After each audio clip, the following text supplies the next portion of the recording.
3.5 থেকে 4 লাখ টাকা বেতন যদি আপনি এখানে কাজ করতে পারেন। আমরা অনেকেই ভয় করি যে আমরা এখানে কাজ করতে পারবো না, এখানে মনে হয় অনেকটাই ঝামেলা, অনেকটাই কষ্ট। তবে ততটা ঝামেলা না এবং কষ্টও না, শুধু একটু সাহসের প্রয়োজন। যদি আপনার একটু সাহস থাকে যে না আমি এখানে কাজ করতে পারবো, তাহলে আপনি 2800, 2200, 2500, 2600 টাকা বেতনে আপনি কাজ করতে পারবেন। তো 2800 টাকা বেতনে যদি আপনি কাজ করেন, বর্তমান রেটে কিন্তু আপনার 3.5 থেকে 4 লাখ টাকা বেতন আসবে। সিনো রেস্টুরেন্টের বেশি অংশ খাবার হলো রেডিমেড, আপনি শুধু তেলে ভাজবেন।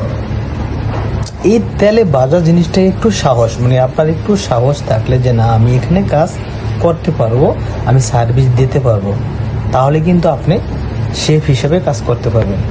আপনার বেতন হবে 2600 থেকে 2800 টাকা। যদি আপনার কাগজপত্র থাকে তাহলে তো কোনো কথাই নেই।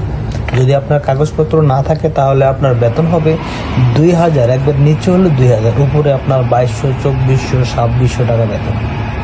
অনেকেই কাজ করে, আমরা হয়তো অনেকে সাহস করি না যে আমরা আসলে শেফ হিসাবে কাজ করতে পারবো না, আমরা এখানে কাজ করতে পারবো না, কি না কি হয়। তবে না, আপনি যেভাবে দিবেন সেভাবে কিন্তু চলবে। বেশি অংশ খাবারই হলো আপনার রেডিমেড।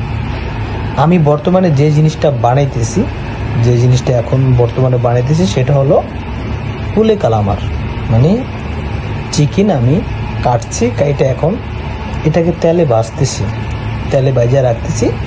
যখন সার্ভিস টাইম হবে, যখন চাইবে আমি তখন ফ্রিজ থেকে বের করে গরম করে আমি দিয়ে দেব।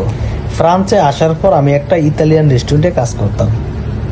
তখন তেলের কাছে যাইতে আমার ভয় লাগতো, চুলার কাছে যাইতে পারতাম না, তেলের কাছে যাইতে পারতাম না। তো আস্তে আস্তে যখন আমি ভাজা পোড়া করি, চুলার কাছে যাই, তখন একটু একটু সাহস বাড়ে। তো এইরকম আমি প্রায় 9 মাস কাজ করছি ইতালিয়ান রেস্টুরেন্টে। তারপরে আমি চাইনিজ রেস্টুরেন্টে ঢোকার পর আস্তে আস্তে কাজ করি, প্লেট দেওয়ার থেকে শুরু করে আমি এখন বর্তমানে কিন্তু আমি অনেক কিছুই পারি। সিনিয়র রেস্টুরেন্টে আমাকে যদি যে কোনো কাজ দেব আমি এখন করতে পারবো, কারণ আমার এখন সাহস বাড়ছে। আমি কাজ করতে করতে আমার একটা অভিজ্ঞতা হয়ে গেছে। কথা হলো কি যে কাজের প্রতি আপনার আগ্রহ থাকতে হবে যে না আমি এই কাজটা করব, তখনই কিন্তু আপনি করতে পারবেন। আর যদি বলেন যে আমি এত পরিশ্রমের কাজ কেন করব, আমি শেফ হিসাবে কাজ করলে আমার বেতন হবে 2200 থেকে 2400 টাকা। আর যদি আমি প্লেট দেওয়ার কাজ করি, কোনো টেনশন নেই, তাহলে সেখানেও আমার বেতন হবে 2000 থেকে 2800 টাকা। তাহলে আমি কেন এত পরিশ্রমের কাজ করব? এখান থেকে আমি মনে করি যে প্লেট দেওয়ার কাজটা অনেক পরিশ্রমের, অনেকটাই পরিশ্রমের কাজ। তো হয়তো কি এখানে একটু পেরেশানি সার্ভিস দিতে হয়, আর ওখানে সার্ভিস দেওয়া লাগে না, এটুকুই তফাৎ।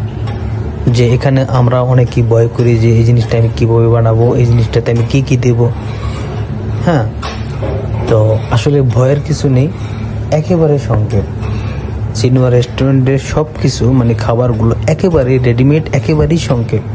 যদি আপনি একটু সাহস করে, যদি আপনি কাজের প্রতি আপনার আগ্রহ থাকে, তাহলে আপনি কাজ করতে পারবেন। তো যাই হোক বন্ধুরা, আসলে আমি এটা শেয়ার করার উদ্দেশ্য হলো যে আমরা অনেকেই ভয় করি যে আমি শেফ হিসাবে কাজ করতে পারবো না, ওখানে মানে অনেকটাই পরিশ্রম, অনেকটাই কষ্ট, আমরা এই জিনিসটা বানাতে পারবো না। আমি সাহস আপনাদেরকে দেব যে আসলে ততটা কষ্ট না। এখানে আপনি জাস্ট একটু পরিশ্রম করতে হবে, একটু পরিশ্রম করলেই আপনি সব কিছু পারবেন। হ্যাঁ, এগুলো সব রেডিমেড, আপনি শুধু তেলে ভাজবেন। এই ভাজাটা আপনার শুধু শেখার দরকার, মানে তেলের কাছে আসাটাই হলো আপনার মেন।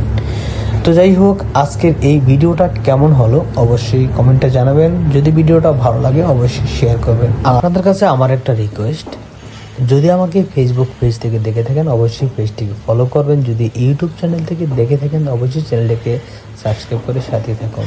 আজকের মতো ভিডিওটা এখানেই শেষ করছি। আল্লাহ হাফেজ, আসসালামু আলাইকুম।